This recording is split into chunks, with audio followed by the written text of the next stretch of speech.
నేను ఈరోజు ఈ గ్రామానికి వచ్చినప్పుడు నాకు అఖండ స్వాగతం పలికిన సోదరిమణులందరికీ మీ ఉత్సాహం చూస్తా ఉంటే ఎన్నోసార్లు వచ్చాను. వచ్చినప్పుడంతా కూడా మీ ఉత్సాహం పెరుగుతూ ఉంది, అభిమానం ఉప్పొంగిపోతూ ఉంది. అది చూసినప్పుడు నాకు అనిపిస్తుంది, నేను ఎన్ని జన్మలెత్తి మీకు సేవ చేసినా మీ రుణం తీర్చుకోలేను, అంత అభిమానం చూపిస్తున్నారు. అదే సమయంలో మనం మాట్లాడుకునే మునుపు ఈరోజు మీరు చూస్తే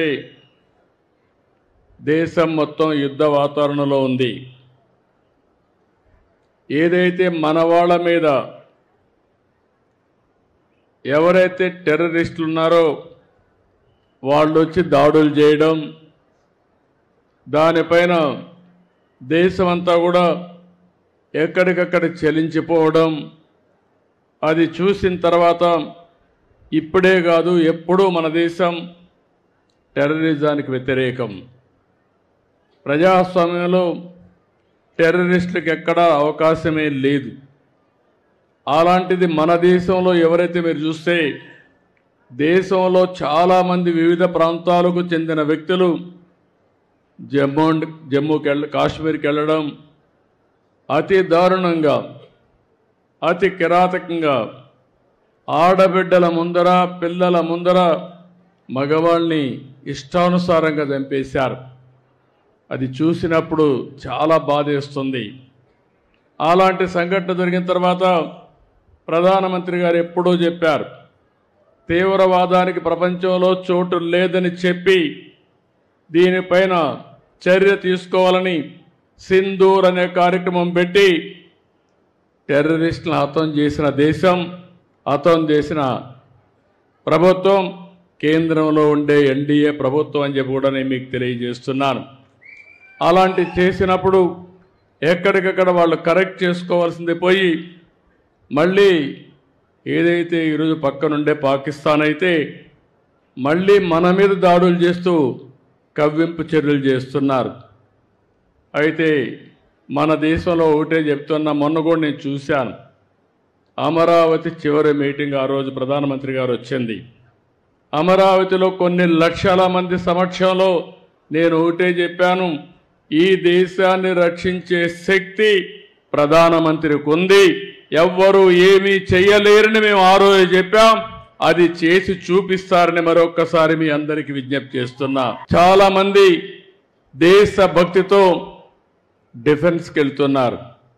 మేము కూడా దేశాన్ని కాపాడాలి, నా వంతు బాధ్యతగా నేను కూడా దేశ సేవ చేయాలని చాలామంది ముందుకొచ్చి యువకులైతే ఈ యొక్క రక్షణ శాఖలో చేరుతున్నారు.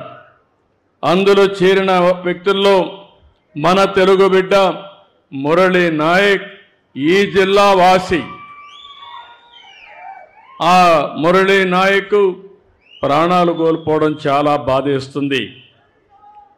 ఈరోజు మీరు చూసినప్పుడు జమ్మూ కాశ్మీర్ సరిహద్దుల్లో పాకిస్తాన్ జరిపిన కాల్పుల్లో మన ఉమ్మడి జిల్లాకు సంబంధించిన వ్యక్తి నిన్న చనిపోయారు. గోరంట్ల మండలం కల్లి తండాకు చెందినటువంటి మురళీ నాయక్ వీర మరణం, దేశం కోసం చనిపోయారు. బాధేస్తుంది. వాళ్ళ తల్లిదండ్రులతో ఇప్పుడే నేను మాట్లాడాను. తల్లి వచ్చి జ్యోతిబాయ్, తండ్రి వచ్చి రామ్ నాయక్. వారికి నా ప్రగాఢ సానుభూతి తెలియజేస్తున్నా.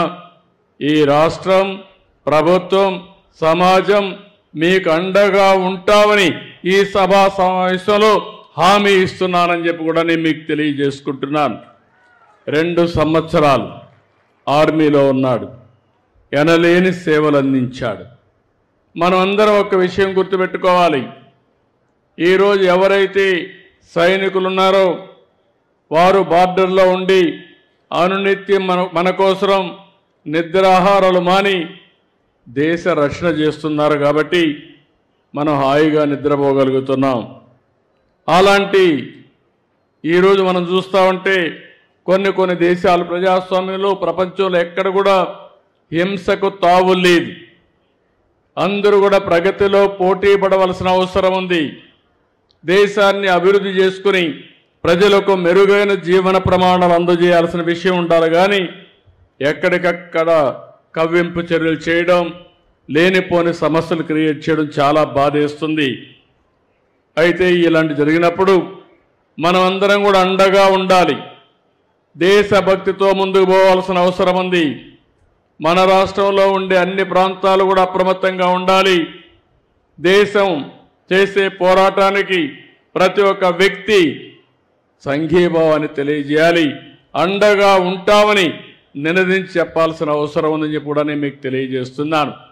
అందుకే ఇప్పుడే కేశవ్ గారు అన్నట్టు భారత్ మాతాకి అంటే గట్టిగా చేయని మనం అందరం నినదించడమే కాకుండా అండగా ఉండాలని చెప్పి మరొకసారి కోరుతున్నా. భారత్ మాతాకి, భారత్ మాతాకి, భారత్ మాతాకి. అదే సమయంలో ఎవరై చనిపోయారో, వీర మరణం పొందారో వారి కోసం 2 నిమిషాలు మురళీ నాయక్ ఆత్మకు శాంతి కలగాలని కుటుంబ సభ్యులకు ప్రగాఢ సానుభూతి తెలియజేసుకుంటూ 2 నిమిషాలు మౌనం పాటిద్దాం.